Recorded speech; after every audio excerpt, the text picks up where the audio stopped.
Meeting Evelyn was September 2012, just about to make the move from South Africa to Toronto, and of course it involved food. I met with Evelyn. She invited me to dinner along with Almira and a friend of hers from New York who had just come off a tour with Lady Gaga. So needless to say, there was some nice sushi in downtown Toronto. We had some pretty interesting conversation about tattoos, dating, and of course Lady Gaga. One of my last conversations I had with Evelyn was about a week before she passed away in the hospital. And like many of you who were able to visit her, especially in the last few days, despite her suffering, she remained Evelyn with a strong sense of humor, like we've heard testified already today. So from the first conversation to the last and all the ones in between, what was very evident was Evelyn's passion and zeal for life. And the source of that passion, her Christian faith. So today, in her honor, and what I believe she'd want us to reflect on and remember, let's take a few minutes to look at how that faith helps us navigate times like these. In the Gospel of John chapter 11, the death of Lazarus is recorded. Lazarus is the brother of Mary and Martha, a very dear friend to Jesus. And Jesus isn't there when Lazarus passes away, but he eventually arrives. And so I want to read from that scripture. On his arrival, Jesus found that Lazarus had already been in the tomb for 4 days. Now many Jews had come to Martha and Mary to comfort them in their loss of their brother. When Martha heard that Jesus was coming, she went out to meet him, but Mary stayed at home. Lord, Martha said to Jesus, if you had been here, my brother would not have died. But I know that even now God will give you whatever you ask. Jesus said to her, your brother will rise again. Martha answered, I know he will rise again in the resurrection at the last day. Jesus said to her, I am the resurrection and the life. The one who believes in me will live even though they die. And whoever lives by believing in me will never die. Do you believe this?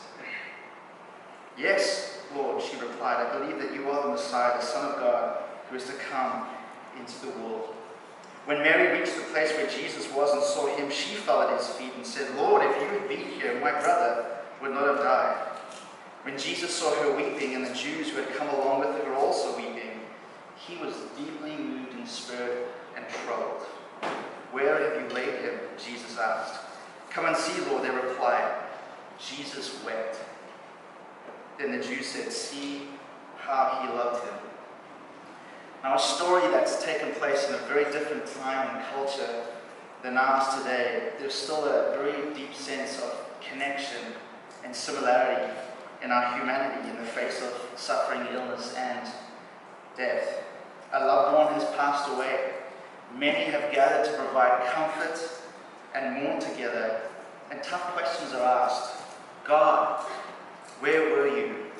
Where are you if you had been here? In that moment, and like even in this moment today, Jesus responds in a way that I think offers us two things. One is comfort in our grief, and two, hope beyond our grief. Let's look quickly at comfort in grief. Jesus wept is the shortest verse in the English Bible. It's often been asked, why would Jesus weep when he knew he was about to perform the miraculous feat of raising Lazarus from the dead? Simply, Jesus wept because he was moved with profound sorrow and grief at the death of his friend and at seeing the grieving of those around Lazarus. Jesus doesn't approach suffering and death dispassionately. He feels the pain, he feels our pain. Grief is not only an appropriate response, but a necessary one. We grieve today because we love, we miss, and we feel the loss of Evelyn. Jesus also wept with tears of lament and sorrow, perhaps even a bit of anger at the reality of suffering and death. This is not how things should be. This is not how things are meant to be.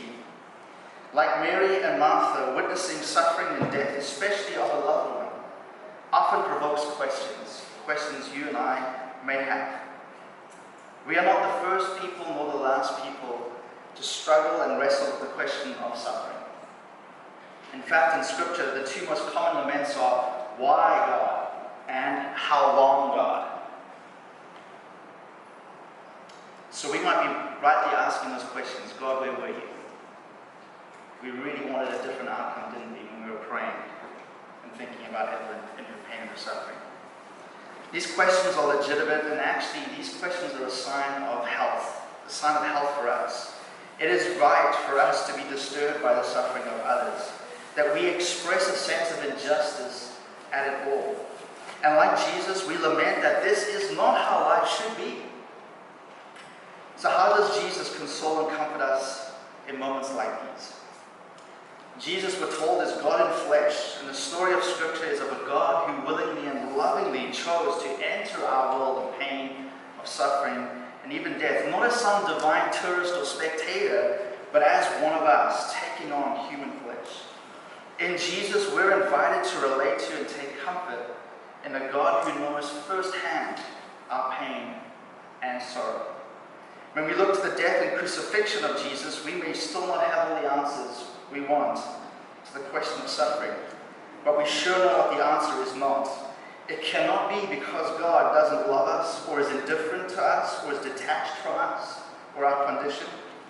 Jesus is Emmanuel, God with us, in our humanity, in our suffering, and even today in our grief. As Scripture encourages us, God is the Father of compassion, the God of all comfort, who comforts us in all our troubles. So God is here with us, to comfort us, to strengthen us in the face of our suffering and our loss today. But we need more than just comfort in moments like these. We do need a hope to go beyond grief, even a hope beyond death. Over the summer, I was reading a book called Man's Search for Meaning. The Austrian psychologist Viktor Frankl, who chronicles his experience as a prisoner in the concentration camps during World War II. Frankl makes this profound observation as he looks at his fellow prisoners and even himself in the midst of obviously some of the most horrific circumstances. He says this: it's a peculiarity of mankind that he can only live by looking to the future. In other words, hope is a very real need every single one of us has to have. In the hardships of life, what we carry with us isn't the suffering of the moment, but rather our response to it. Evelyn's desire to be healed from cancer wasn't because she was afraid of death, but because she wanted it to glorify God. In so many ways we've heard that. She was thinking about you, she was thinking about me. What an amazing testimony it would be to the power of the God that she serves. Like most of life, we have very little control of what happens to us, but we can determine our response to what happens to us. Evelyn lived with dignity and grace in response to her sickness. She empowered you and me and others who visited her right up until the end. Despite what life had thrown at her, she chose to glorify God. And even right now, she's helping us do that, isn't she? In the life, suffering, and crucifixion of Jesus Christ, He provides comfort that God is indeed with us.